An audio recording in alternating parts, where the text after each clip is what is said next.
2024 के लोकसभा चुनाव के नतीजों के बाद यूपी में बीजेपी के सामने सबसे बड़ी चुनौती पीडीए है, जो कि अखिलेश यादव की सबसे बड़ी ताकत रही है। पीडीए को कमजोर करने के लिए जरूरी है कि दलित, पिछड़ों, अति पिछड़ा वर्ग को हिंदुत्व के नाम पर एकजुट किया जा सके और बीजेपी इसका फायदा आगामी विधानसभा चुनाव में ले पाए। माना यह जा रहा है कि पीडीए को तोड़ने के लिए ही मथुरा से शुरुआत की जा रही है और इतना तय है कि हिंदुत्व के पिच पर ही 27 की जंग लड़ी जाएगी।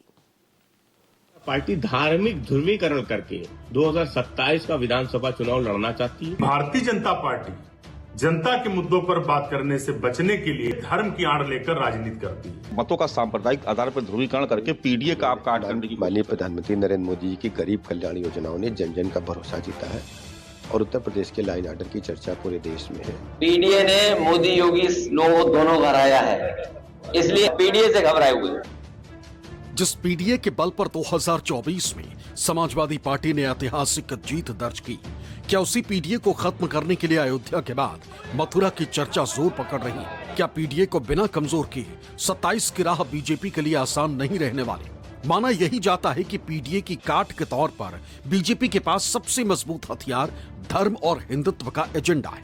अगर ये एजेंडा काम करता है तो दलित, पिछड़ों और अति पिछड़ों को साथ लाकर बीजेपी यूपी में हैट्रिक लगा सकती है। यही वजह रही कि साधु संतों के साथ साथ बीजेपी नेता अयोध्या के बाद मथुरा की बारी की चर्चा करते रहते हैं और समाजवादी पार्टी के साथ साथ कांग्रेस आरोप लगाती है कि बीजेपी धार्मिक ध्रुवीकरण से 27 में जीतना चाहती है।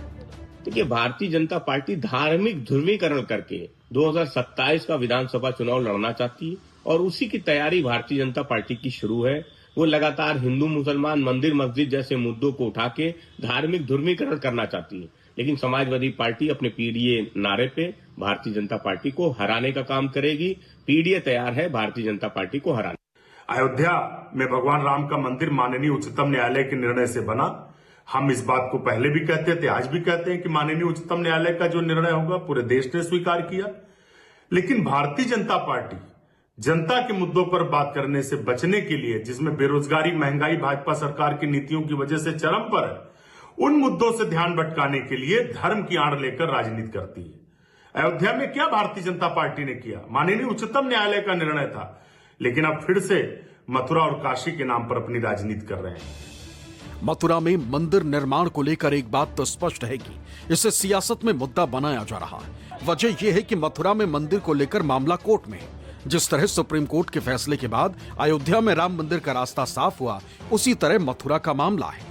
लेकिन यूपी की सियासत में अभी से मथुरा को लाया जा रहा है। सूबे के डिप्टी सीएम मथुरा के बहाने धार्मिक ध्रुवीकरण से इनकार करते हैं, न ही वो 2027 के चुनावी रण के लिए पीडीए को चुनौती मानते। लेकिन इतना तो समझ आता है कि बिना हिंदुत्व को धार दिए 2027 का रण बीजेपी के लिए आसान नहीं रहने वाला है। ये जो कहा जा रहा है कि चूंकि 2024 में पीडीए ने बहुत डैमेज किया भारतीय जनता पार्टी को, अब ये कहा जा रहा है कि अयोध्या में धर्म ध्वजा का भी कार्यक्रम हुआ, अभी मथुरा में तमाम सारे संगठन वहां पर शौर्य दिवस मनाने जा रहे हैं, तो ये कहा जा रहा है कि मतलब मतों का सांप्रदायिक आधार पर ध्रुवीकरण करके पीडीए का आप काट करने की। माननीय प्रधानमंत्री नरेंद्र मोदी जी की गरीब कल्याण योजनाओं ने जन जन का भरोसा जीता है और उत्तर प्रदेश के लाइन आर्डर की चर्चा पूरे देश में है। हम उत्तर प्रदेश में 27 में पुनः प्रचंड बहुमत के साथ 17 वाला परिणाम दोहराएंगे और प्रचंड बहुमत की भारतीय जनता पार्टी की सरकार बनेगी। पीडीए के काट के लिए कोई समस्या नहीं है। तो पीडीए कोई समस्या नहीं है और हिंदू मतों का सांप्रदायिक आधार पर ध्रुवीकरण करने की जो बात उठाई जा रही है उसको भी ब्रजेश पाठक जी सिरे से खारिज कर रहे हैं। यूपी की सियासत में ये बात साफ है कि ब्राह्मण, राजपूत और वैश्य वर्ग पर अभी भी बीजेपी की मजबूत पकड़ बनी हुई। ऐसे में बीजेपी पीडीए से ओबीसी और दलित वोटर्स को हिंदुत्व के एजेंडे के तहत अपनी तरफ करने में कामयाब होती है तो इसका असर चुनाव में दिखाई देगा। ऐसे में साफ है कि 2027 के विधानसभा चुनाव आते आते उत्तर प्रदेश में फिर से हिंदुत्व के नाम पर माहौल बनाने की तैयारी है। इंडिया गठबंधन अगर अपने पिछड़े, दलित और अल्पसंख्यक या अगड़ों को साधने की कोशिश में है तो बीजेपी भी हिंदुत्व के नाम पर तमाम जातियों को एकजुट कर हैट्रिक लगाने की तैयारी कर रही। मानस श्रीवास्तव, लखनऊ, न्यूज़ 24।